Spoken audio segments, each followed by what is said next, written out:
And so let's talk about the returns, and then we're going to put a bow on it and we're going to tie it all together. So for Porterville, you're going to get a development that looks and feels like the Madera development that we showed you. It's a light industrial business park, gated and fenced. It's in a municipality that's rapidly growing. It's right across the street from the airport. They just delivered about 100 plus 1,000 square feet of Indian gaming casino, and they're going to build a conference center and a hotel in that market. There's a lot of construction. They've annexed, hundreds of acres for, housing, mixed-use development. There's a lot of big municipal projects going in. All of those things are the things that we like to see. And those are really key drivers. And those are things that, light industrial tenants, that creates the market for them, right? A lot of construction, and we have a lot of construction, a lot of e-commerce, a lot of industrial storage. And so all of those things together, you have a market where if they're developing that much and you have a really active municipality, none of those things are available to potential light industrial tenants, particularly in the Porterville market. And so we have a 9% preferred return. We have a 3.6 targeted equity multiple on this project. And I just want to create a moment where we can talk about the returns on this project have increased the longer we've been working on it.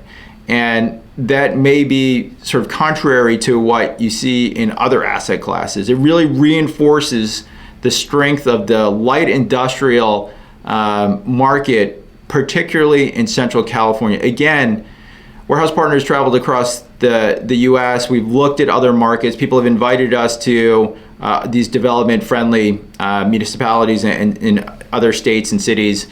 It really works best in Central California, in our opinion, just because we know the market, but just because of the economics. And so we're raising up to $8 million.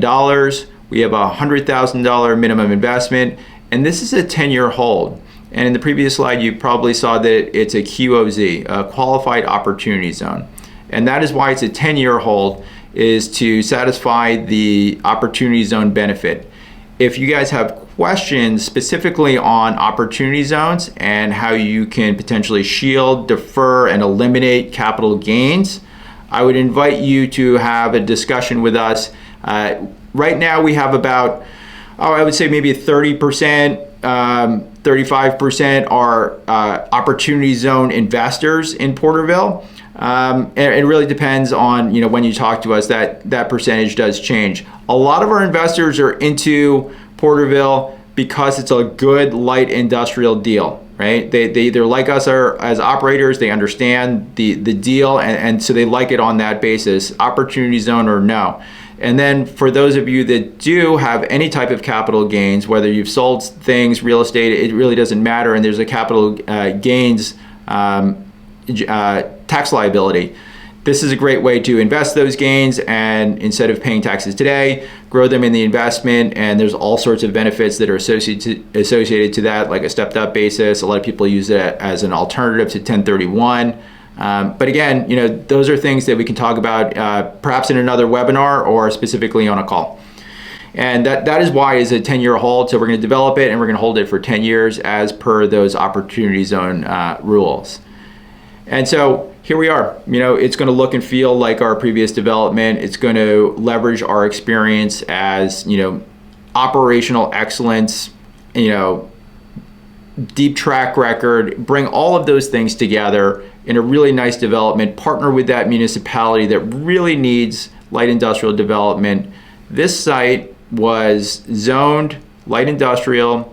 It's entitled by right for a light industrial business park, right? So we're off to a really good start. A lot of the things that people spend a significant amount of time trying to get accomplished were already, set in this this parcel that we'd identified right across the street from the Porterville Airport, right across from all of this other development that's happening in that market. We're particularly excited about all of the things that we learned that are going into that market, federal dollars, state dollars, a lot of private investment, it just goes on and on.